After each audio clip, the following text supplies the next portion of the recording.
Okay, hari ini saya akan membincangkan berkaitan dengan chapter 8, which is meaningful mechanics yang akan ada dalam kita punya game. Game ni melibatkan some sort of like serious game dan sebagainya. So kita akan cuba lalu satu persatu. Okay, next one. Okay, so apa tu serious game? So sebenarnya serious game ni lebih kepada kita nak buat satu game yang ada efek terhadap real world lah, di mana kita main game tu tapi secara serius ianya membantu kita juga. Okay, so most of serious game ni untuk bantu mungkin golongan kelainan upaya untuk kepada industri dan juga sebagainya, mana at least they teach something and the same thing at the same time doing something. Okay, so ia macam satu menjadikan satu keadaan itu atau sesuatu task itu lebih kepada game lah, kan? So many of them use the player's openness to learning while playing games and use the game to teach something. So many ada teach something lah, itu namanya sebagai serious game. Okay, so this is the heart of the serious game design.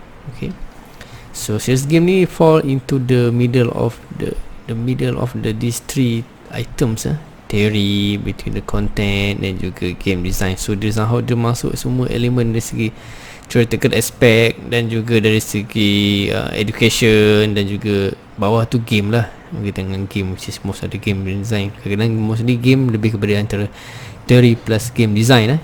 Okay, so content tu kadang-kadang tak berapa sangat.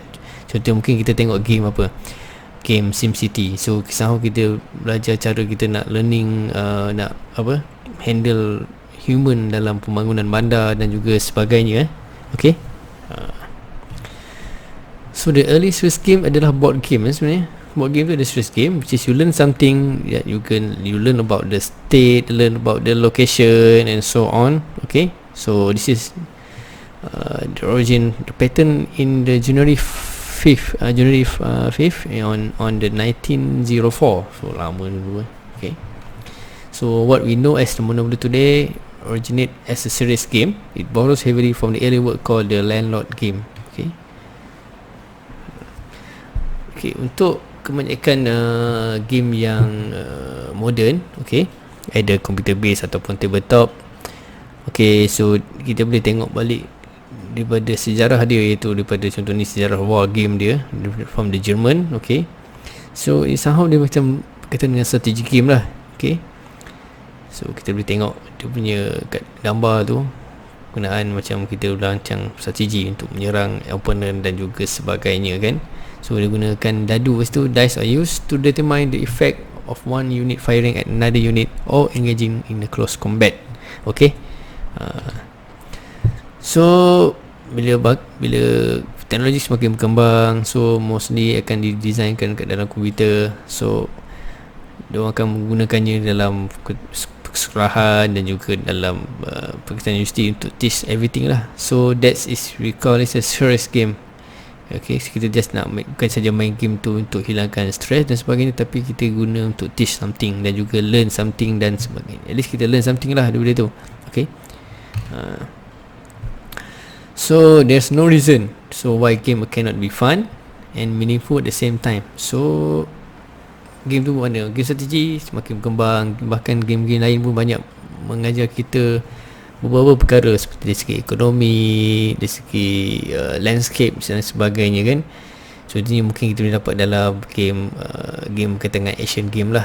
Game Call of Duty, kita dapat tahu weapon-weapon dia tertentu dan sebagainya. Macam kita main Counter Strike, kita dapat tahu dia punya weapon, kan? SimCity, kita dapat tahu macam mana text tu memegang peranan penting. Civilization, kita tahu macam mana handle the country and so on.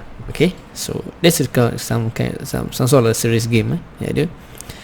So ianya juga ada kaitan dengan gamification. Okay, gamification dengan juga serious game ni juga berkait rapat lah juga. Okay, ini ada contoh game berkaitan dengan biological game. Okay, call this as the Folid. Okay, kamu boleh tengok lah dekat dalam internet, carikannya ada tak game ni. Okay, Ini antara game-game yang ada lah, balance of the power. Okay, so apa yang berlaku dalam game ni lebih kepada satu communication theory. Sender send the signal to the receiver, so what the message that the receiver will get lah. Okay, so contohnya the sender is a person or a party who wants to reach the receiver with a particular message. Okay, contohnya itu sender. Okay, then receiver tu audience. Okay, people yang send the message. So maksudnya kita, user kita lah, kita nak convey message apa. Channel is the way to send the message to the receiver. Okay, channel tu macam mana? Kita punya game tu lah. Kita buat game, sender tu kita developer. Kita send the message agar kita kena unite between the people and so on.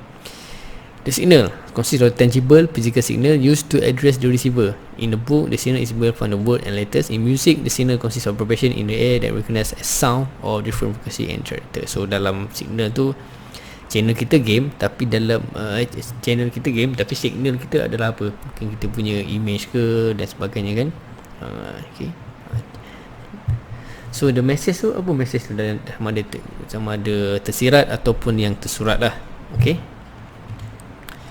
So how the medium affects the message. So game possess the unique quality sebab dia menasahur, dia macam kita main game. Kita main game, dia combine of audio, video, animation and text untuk kita deliver message kita. Okay. At the same time it's fun. Okay.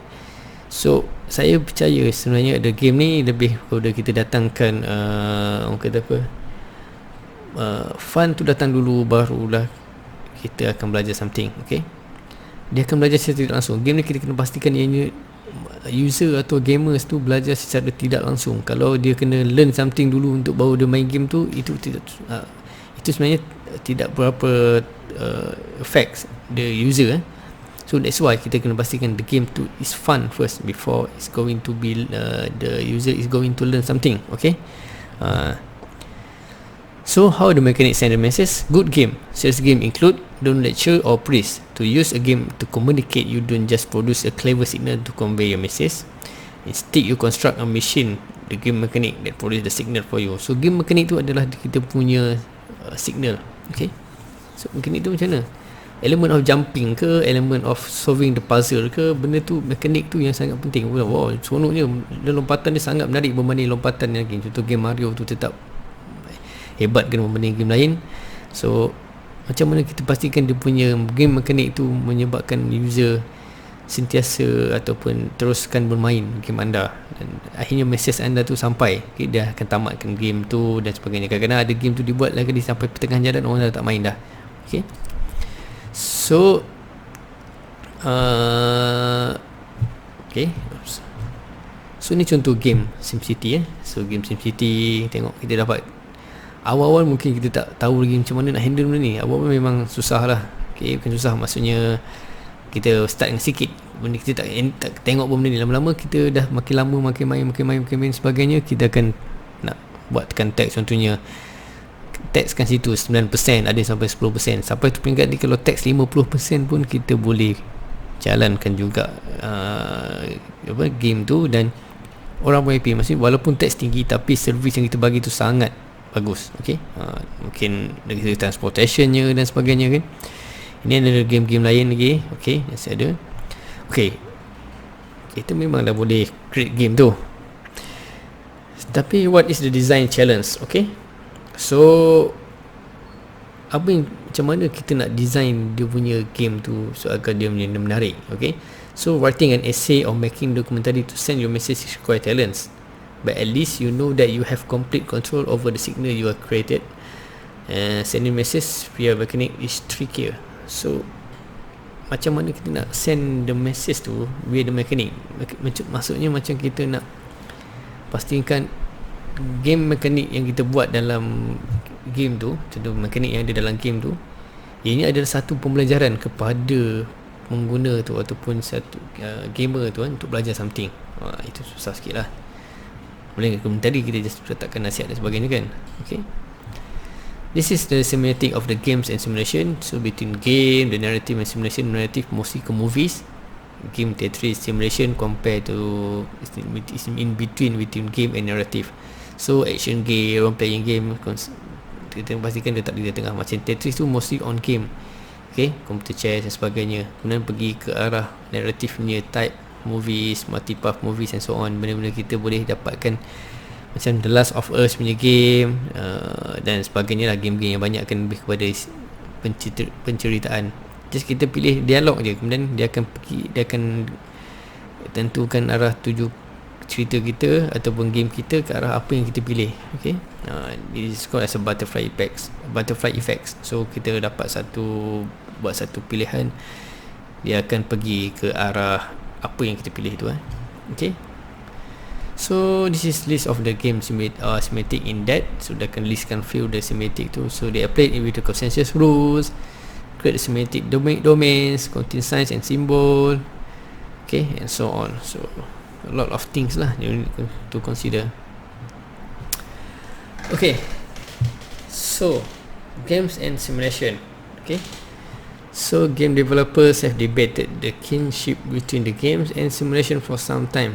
They are similar because they both use a system of rules or mechanic to represent another system, or rather an idea of another system, yet they are also different. So dia akan debate sebenarnya, game ni dalam simulation ke simulation dalam game. But I rather choose that it's all the same lah. It's games. Simulation tu games, game pun games lah. Semuanya adalah satu game. Simulation tu satu game juga. Walaupun kita simulate ke something, tapi it's fun kan. Kita boleh ubah software pun boleh ubah dan sebagainya, walaupun gunakan untuk mesin. Walaupun simulation kapal terbang, it's still a game. Wah, game kita boleh bawa kapal terbang kan. It's still a game lah. Ada orang kata game tu pun simulation, tak kisah. So it's something like it's different perspective. Okay, contohnya kita tengok game scientific simulation, nampak macam bukan game bukan, tapi ianya macam game. Ianya adalah jenis game juga, dan ini juga jenis simulation. So no need to argue about it, because sebab benda ni adalah satu, orang kata apa, satu perspektif sahaja yang berlainan. Okay, so ni kita flight simulator kan. So in ordinary games, the designer object is not about accuracy but the enjoyment. So they enjoy the game. Designer start with a game idea and refine into the game design. So kita make it as fun as much as possible. Okay, so because a simulation must be simpler than the system it present, so the simulation designer makes the decision to leave up certain detail. This process is called abstraction. So abstraction ni somehow dia nak bagi kita, orang kata apa, choose the decision that we going to make. Okay, so tak ada rules pun. You guys nak ikut jalan mana ke, asalkan tempat ni satu, point A to point B, dan jalan mana nak ikut tu is depend. Okay, tak perlu kita bensin, tapi dia akan tetap sampai point B tu juga. Okay, ikutlah nak ikut laluan kereta api ke, laluan padang ke kan, nak pergi satu tempat, is depend. Macam dalam GTA, point A to point B, depend lah jalan mana yang anda rasa sesuai. Okay, and the simulation in the serious game falls somewhere between scientific and entertainment simulation. Okay, depending on the purpose of the game. So apa yang masukkan di sini adalah serious game ni is in between, somehow in between simulation and games lah, ataupun between scientific and entertainment simulation, and also depend on the purpose of the game lah. Okay, so a game that intends to persuade will skew its mechanic to make its point, as a peacemaker did. An educational game will make an effort to represent its subject matter correctly, as a professional flight simulator does. Okay, so somehow dia depend kepada kita juga nak define tu macam mana. Somehow saya rasa macam GTA tu pun macam satu serious game. Kita belajar macam mana nak control kereta ke, ataupun macam game kereta pun kita belajar macam mana kita control kereta dan sebagainya kan. Okay, kita belajar, okay, this is how we driving in the car kan. Okay, okay, also just because your mechanic must simulate your subject matter accurately in the serious game, so it does not mean that they must simulate everything as accurately too. So tak semestinya kita gantung pada betul-betul logik sangat. Somehow kita kena back down to the earth lah. Okay, kita buat game ni bukan nak kita achieve the real physics macam dunia nyata ataupun real graphics. Okay, as long as the game tu sampai dia punya purpose, sampai dia punya type of any type of objective yang kita nak buatkan dia diterima oleh masyarakat. Okay, so as long kita sampaikan apa yang kita nak itu. Okay. So an inventory is example of analogous simulation. Okay, so sejak daripada ada game adventure tahun 1976. Okay, video game has include an inventory. Inventory ni kita boleh allow the player character to pick up objects and carry them around. So the player manage to this object in the game inventory screen. Okay, ni macam dalam game Diablo ni. Okay, so siapa pernah main Diablo, okay, this is inventory type. Dia pakai grid based system ikut pada dia punya besar grid tu. Kalau tak boleh muat, dah tak boleh muat dah. Ada juga yang pakai bukan sistem grid, pakai sistem yang weight. Okay, it depend. Okay, apa pula symbolic simulation pula. Okay, symbolic simulation ni one step further. Okay, the relationship between the original system and the simulation mechanic is not casual but arbitrary and based on the convention.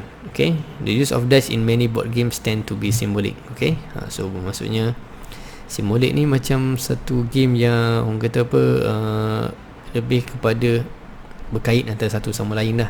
Okay, bandingan dadu kita membantu kita bergerak ke mana. Dah dapat empat tapak, dan empat tapak tu apa nasib kita. So somehow benda tu ada kaitan antara kita punya decision lah. Okay, so less is more. So analogous and symbolic simulation tend to create simpler game system than realistic iconic simulation world. Okay, and then juga with beneficial effects. Simpler games are easier to learn, yet they still can be quite difficult to master. So games are not the only medium for which the expression less is more is true. So apa yang dimasukkan di sini adalah hasil gabungan dua-dua ni, sama ada kita nak buat dia lebih kepada simbolik ke ataupun analogous.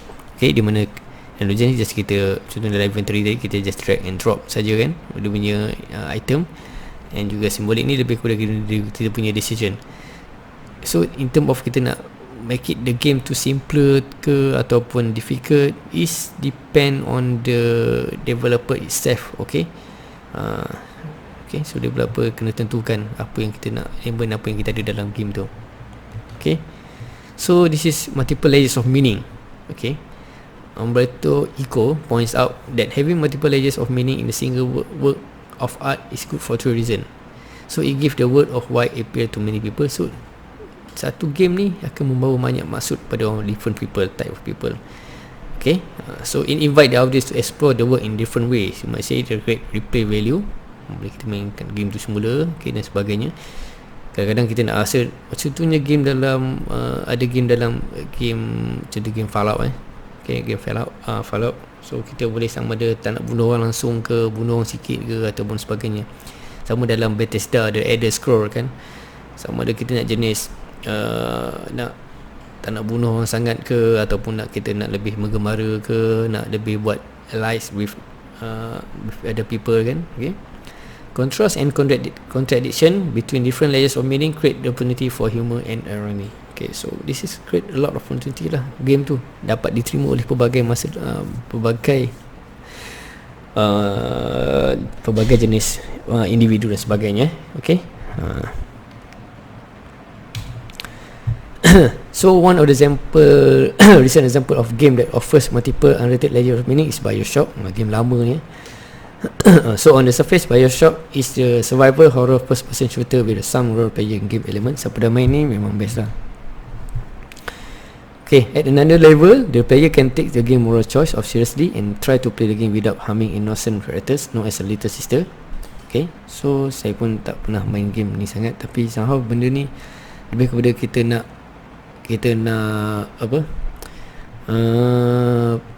main game tu sama ada bergantung pada kita punya pilihan. Okay, ni macam butterfly effect jugalah. Okay, saya rasa ada ramai di sana yang main game ni kan. So saya tak nak mengulas lanjut, kamu boleh search via Google and YouTube about what is the BioShock game. Ini game lama dah ni, rasanya back in the 2000. Okay, and then Grand Theft Auto. Okay, a lot ni tak perlu diterangkan lagi. Game ni banyak sangat kemungkinan keberangkalian dan sebagainya, boleh ada mode dan sebagainya. So boleh digunakan untuk kamu punya kajian dan juga orang kata apa, berkaitan dengan serious game ni So boleh tengok what is the element of how serious this game could be, okay, and how fun it could be, how we can learn something from the game and so on. Fallout 4, okay, one of the game also that we can actually build things and so on. Saya pun tak main sampai habis, main separuh je, okay. Tapi it's quite good game ni lah kalau siapa yang berminat, sama nak selesaikan mission ni, sama ada dengan membunuh orang ke, ataupun dengan buat airline dengan buat airline dengan few people, okay dan sebagainya. So the contrast between appearances and mechanics. So in September 12, designer by Gonzalo Franco state that is on its instruction screen that is not a game but simulation. So ni simulation ni berkaitan dengan September 11 So satu game ni okay. So a similar contrast between appearance and mechanics can be found in Breathwet 2009 tabletop game called this Train. Okay, so this tabletop game. And then the next one is the intertextual era ni. Apa maksud intertextual ni kan? So intertextual ni lebih kepada orang kata apa, satu teks yang akan menginfluence kita okay. So kita letakkan iklan ke dan sebagainya kan. So contoh ni victim tu semua dan sebagainya.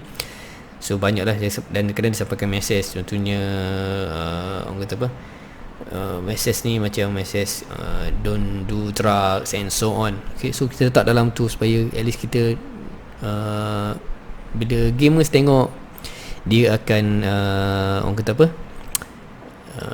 masuk dalam kepala dia lah kot, okay, dan akan belajar something, learn something dan sebagainya. So banyaklah guna game-game yang guna pasal banyak. Kita sampaikan message dalam game dalam bentuk teks, okay. Okay, next one.